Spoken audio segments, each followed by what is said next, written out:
آپ قبر کی بات کرتے ہیں، موت جس وقت آ رہی ہوتی ہے، بلکہ موت آنے سے بھی پہلے جب ملک الموت آتا ہے تو اسی وقت کلیئر ہو جاتا ہے کہ اس نے جنت میں جانا ہے کہ جہنم میں جانا۔ نبی کریم صلی اللہ علیہ وسلم نے فرمایا ملک الموت جان نکالنے آتا ہے، حضرت براء بن عازب رضی اللہ تعالیٰ راوی ہیں اس حدیث کے، کہ ملک الموت آ کے کان کے پاس بیٹھ کے اس کو کہتا ہے بھی جان نکلنی ہے، ادھر ہی پڑا ہے دنیا میں، تو وہ آ کے کان کے پاس کہتا ہے اس کو جس نے جنت میں جانا ہوتا ہے اس کے لیے وہ جنت سے کفن لے کے آتے ہیں، خوشبودار کفن جس میں روح ڈالنی ہوتی، اور جس نے جہنم میں جانا ہوتا ہے اس کے لیے وہ کفن جہنم سے لے کے آتے ہیں، بدبودار کفن ہوتا ہے۔ فرشتے ساتھ ہوتے ہیں، ڈیوٹیاں لگ جاتی ہیں، سب بیٹھے ہوتے ہیں، وہ آ کے کان میں اس کے پاس کہتا ہے یا ایتھا النفس الطیبہ، اے پاکیزہ روح، اخرجی نکلو، اللہ اکبر، الی مغفرۃ من اللہ ورضوان، اللہ کی مغفرت کی طرف اور اللہ کی خوشنودی کی طرف نکلو، گویا اللہ کی مغفرت اور خوشنودی تیرا انتظار کر رہی۔ یہ آواز آتی ہے جان نکلنے سے پہلے،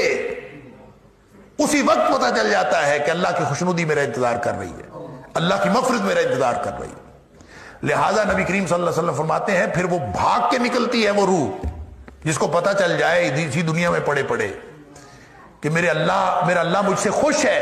اور اللہ نے میری مغفرت فرما دی ہے۔ یہ مجدہ تو، یہ خوشخبری تو اسی وقت سنا دی جائے،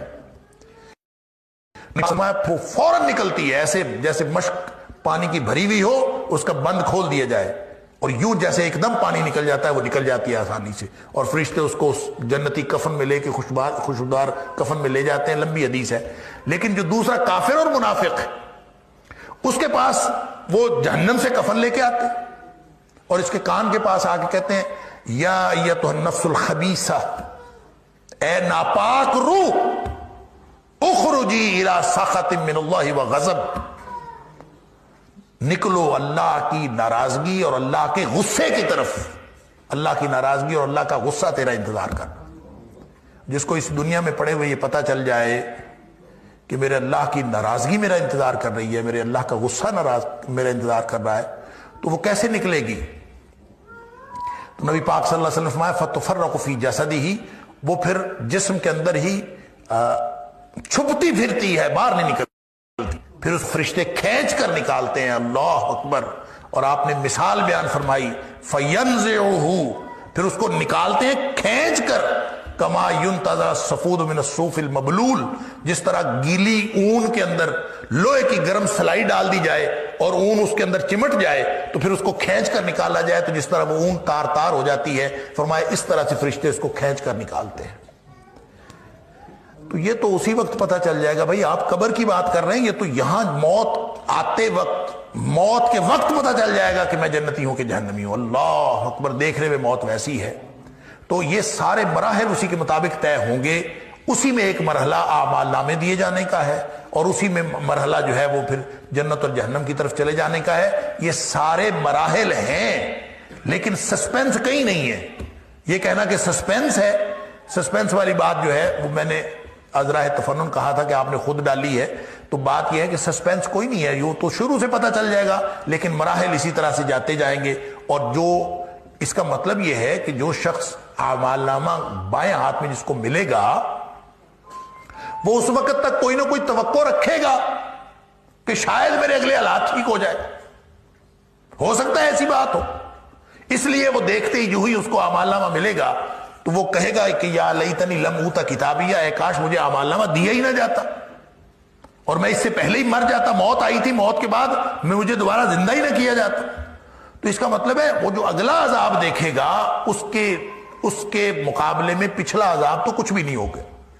لہذا ہر مرحلے پر اس کو یہ توقع ہوگی شاید آگے حالات ٹھیک ہو جائے، لیکن اس کے حالات خراب سے خراب تر ہوتے چلے جائیں گے۔ یہ ویسے تو متشابہات ہیں، یہ اخروی حالات کیسے ہیں یہ اللہ کو معلوم ہے، لیکن جو معلوم ہوتی ہے، جو باتیں نبی پاک صلی اللہ علیہ وسلم نے بتائی ہیں وہ بس اتنی ہے۔ موت کے وقت بھی فرق ہوگا، کافر منافق کی موت اور ہے، مومن کی موت اور ہے، قبر میں بھی فرق ہوگا، حشر میں بھی فرق ہوگا، ہر جگہ پہ ان کا فرق ہوگا۔ اور اللہ تعالیٰ یہ ٹریک ہی گویا دونوں کا مختلف ہے، دارالامتحان سے جو ہی دارالجزا میں جائیں گے تو الگ الگ ٹریک پہ جاتے جائیں گے۔ اتنی بات نبی پاک صلی اللہ علیہ وسلم نے فرمائی ہے۔ البتہ کس کس مراحل میں کس کی کیفیت کیا ہوگی، کتنا سسپینس ہوگا، کتنا نہیں ہوگا، یہ اللہ جانتا ہے۔ ہماری یہ نہ سمجھنے کی باتیں ہیں، نہ سوچنے کی باتیں ہیں، نہ اس کے بارے میں غور کرنا چاہیے۔ اللہ تعالی ہم سب کو نیکی کے راستے پر، ایمان اور تقوی کے راستے پر چلائے، اور ان لوگوں میں سے بنائے جن کو دائیں ہاتھ میں اعمال نامہ ملے گا، اور جن کو آواز پڑے گی کان میں، یا ایتھا النفس الطیبہ، اے پاکیزہ روح نکلو، اللہ تعالیٰ کی مغفرت اور اللہ تعالیٰ کی خوشنودی تمہارا انتظار کر رہی ہے۔ اللہ تعالیٰ ہم سب کو ان میں سے بنائے۔ اللہم اہدنا بالقرآن العظیم، اللہم انفعنا بالقرآن العظیم، اللہم ارحمنا بالقرآن العظیم، اللہم اجرنا من النار بالقرآن العظیم، اللہم ادخلنا کلنا الجنة الفردوس بالقرآن العظیم، اللہم اجعل القرآن لنا اماما ونورا وہدى ورحمہ، اللہم اجعل القرآن ربیع قلوبنا ونور صدورنا وجلاء احزاننا وذهاب همومنا وغمومنا، وصلی اللہ تعالی علی خیر خلقہ محمد وآلہ وصحبہ اجمعین، آمین آمین برحمتک۔